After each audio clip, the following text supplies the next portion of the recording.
by National Treasury. The Council of Governors is concerned by the continued violation of the law by the National Treasury regarding disbursement of funds to counties. Division of Revenue Act 2020 allocated to county governments equitable share amounting to Kenya shillings 316.5 billion Kenya shillings and 1.5 trillion to the national government. It is therefore imperative for Kenyans to understand that financing counties by the National Treasury is not a favor, but a constitutional obligation. The taxpayer at the counties is also entitled to timely service delivery. Article 219 of the Constitution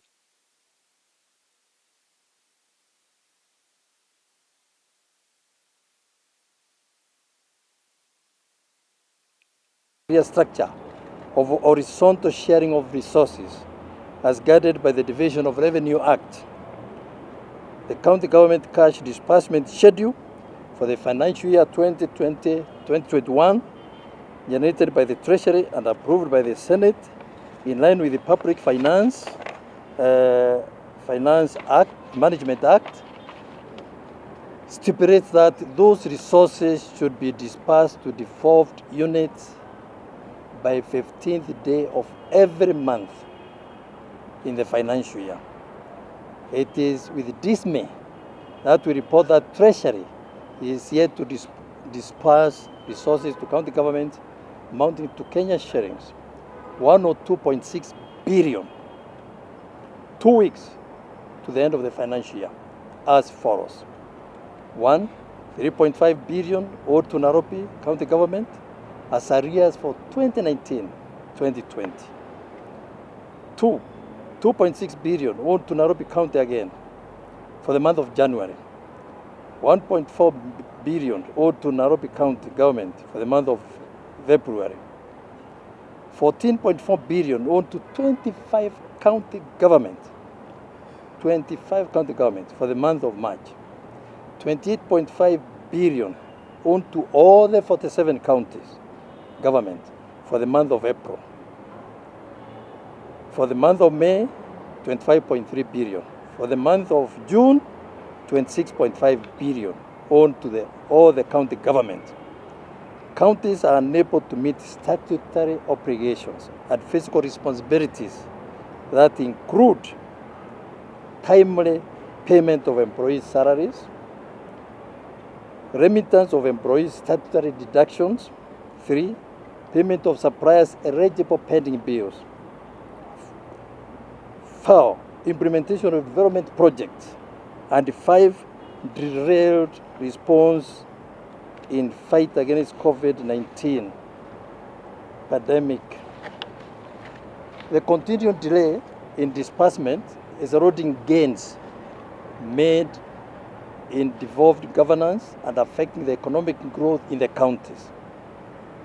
Treasury has not only failed to comply with the Constitution, but even with its own document, which is the cash disbursement schedule of 2020.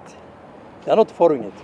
This has seen counties stigmatized for failing to offer critical services, and especially now in the face of COVID-19 pandemic, for what is beyond them.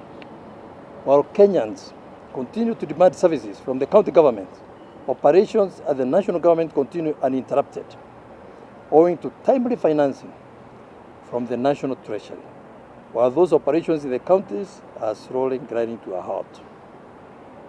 We are not children of a lesser God in the counties. This should not be tolerated by those who support the success of devolution in Kenya. CS National Treasury, on delivering its budget speech, gave a directive to county governments to clear all eligible pending bills by 30th June 2021. Out of the verified pending bills by Office of the Auditor General, county governments have outstanding eligible pending bills amounting to 11.5 billion. If the National Treasury release the resources outstanding, county governments will be able to clear most of the eligible pending bills, pay salaries on time, and remit statutory deductions. Otherwise, counties cannot comply with this directive. We appeal to the Senate, the custodian of devolution, to support counties in this call for timely disbursement as the law provides for efficient service delivery. Operations across the counties are currently paralyzed. Today is the 14th of June, 16 days remaining to the closure of this financial year. In this regard, the National Treasury should release these funds by 18th June 2020, by Friday this week. This will offer counties the remaining 8 working days, only 8 working days, to satisfy the stringent requirements by the Controller of Budget in accessing the funds and also in spending the funds. We are equal to the challenge as long as we get the money in 80 days, because projects are ready, and all that, we shall be able to spend that money.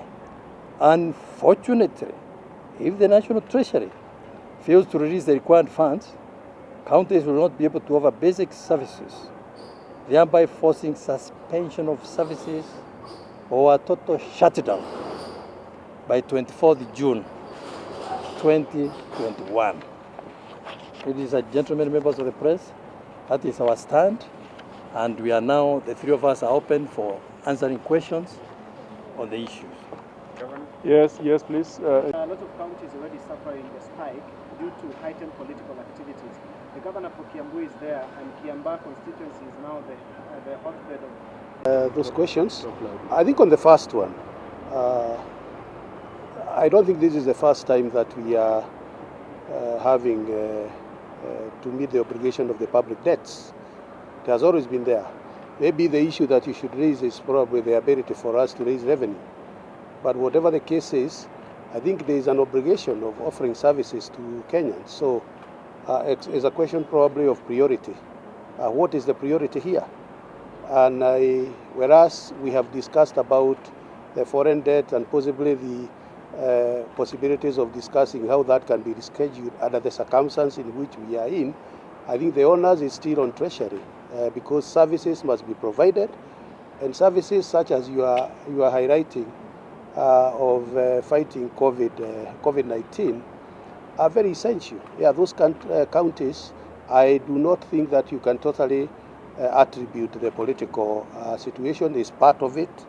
But I think it's important to note that in addition to the COVID-19 spiking in some of those counties, we are also entering into what you can call our winter.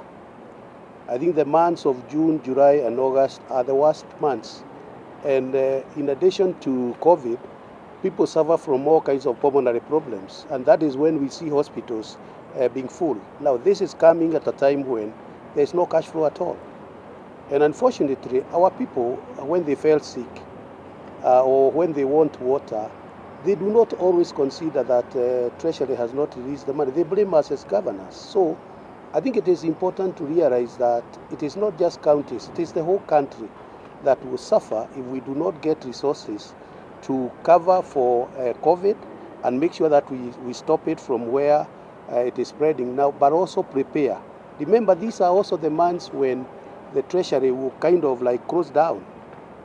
We are once we close IFMIS from probably end of this month, the next time we'll get money will be in September, and that is the time when you require resources for this cold period, but also for COVID spike. On the heightened political activities, yes, it's a big challenge. I think the president was very clear in ensuring, in making a statement that political activities are banned. But we are seeing a violation across the board. And I really would want to urge the implementers of the law to make sure that they do not close one eye and open the other. It is true that the rallies contribute to the spiking of COVID, and it is true that the health ministry has issued guidelines. It's a question of implementation. Whether Kiamba or whatever else, I think we have to observe the rule. Thank you. Let me So if you are looking at public debt, then public debt cannot be an issue of only county governments. I mean, if ministries are being given their money on a monthly basis, then that argument of public debt is actually moot, because then it should be affecting all of us. So there is something somewhere that does not make sense. There is something that is not adding up. If we were seeing ministries also crying the same way that counties are saying, then you can start arguing about public debt. But if that public debt is only affecting county governments, then there is something that is not making sense. On the issue of the politics and the spike, we as county governments, we are doing our best. We are trying to do what we have ensured that all of us have got those number of beds that were needed. I think we are doing our best, the best that we can be able to do. Yes, please. Question? Definitely. The issues of Mount Kenya are not coming to an end. I've attended functions in Mount Kenya East, and I attended a function in Nyeri, and I can assure you we are going to unite. There is no doubt about it. As we move ahead and we have time, there is no problem. We are not worried. We are not worried. Signoro? I just want to reiterate what the chair has said, that I think historically you've always known that there is a bit of rubble here and there, and we still have 1 year plus for us to decide. And even last time, if you can remember, we were not any better than we are today. So I think there's a bit of freedom here. People from Mount Kenya East and people from Mount Kenya West to air their views. And I think the statement that they are making, that as many people as possible who are willing to make themselves available to run for the president in 2022 is very clear. I think that does not mean any division. But for us, we are very clear that united we stand and divided we fall. We know that we have the numbers, and obviously it's a political strategy of our protagonists to divide those numbers, but we are aware of that. But there's freedom for now, and there's time for us to refocus and get our numbers together once again. Thank you. Thank you. Yes, please. Maji. Auditor General kama ameandika watu huenda Senate. Si unajua hivyo? Kama Auditor General ameandika, pengine anasema kuna pesa imetumiwa, au magavana wote huandika. Chairman wangu walikuwa huko juzi, ndugu yangu amekuwa huko. So tutaenda Senate. Wakati mtu unaenda Senate, kama mimi nitaenda huko, ile mambo ambayo inatoka huko, final authority ya kusema ile mambo ambayo imeandikwa ya audit ni Senate. Sasa ukisoma ile ripoti ya Senate ndio tunaweza kuongea. Yes. Yes.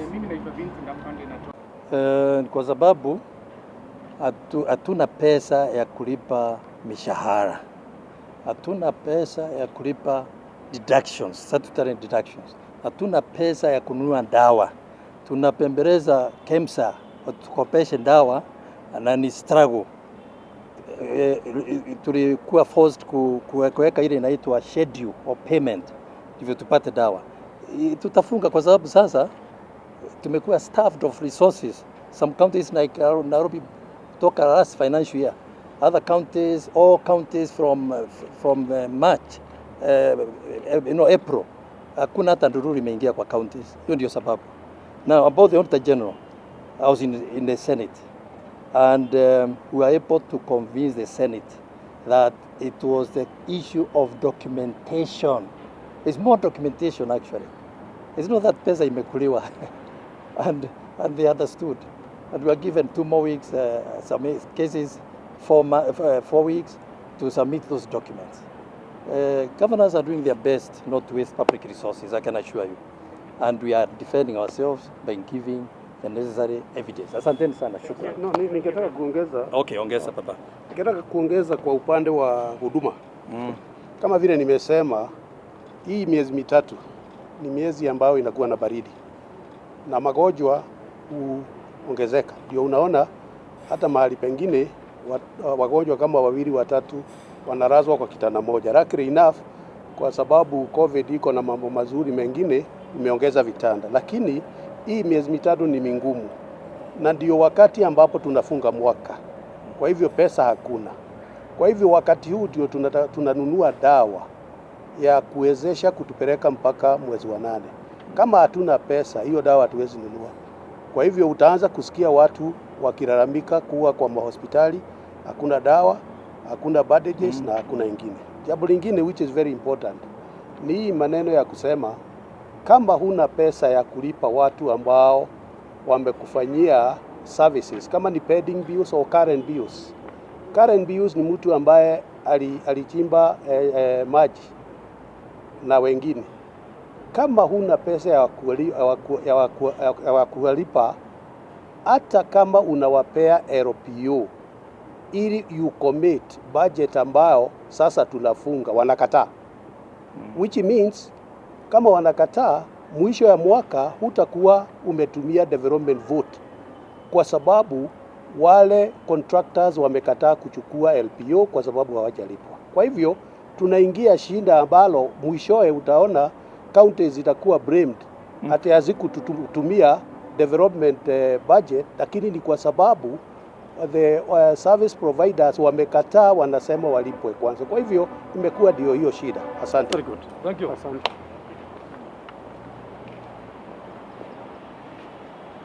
I'll send you a soft copy of the statement.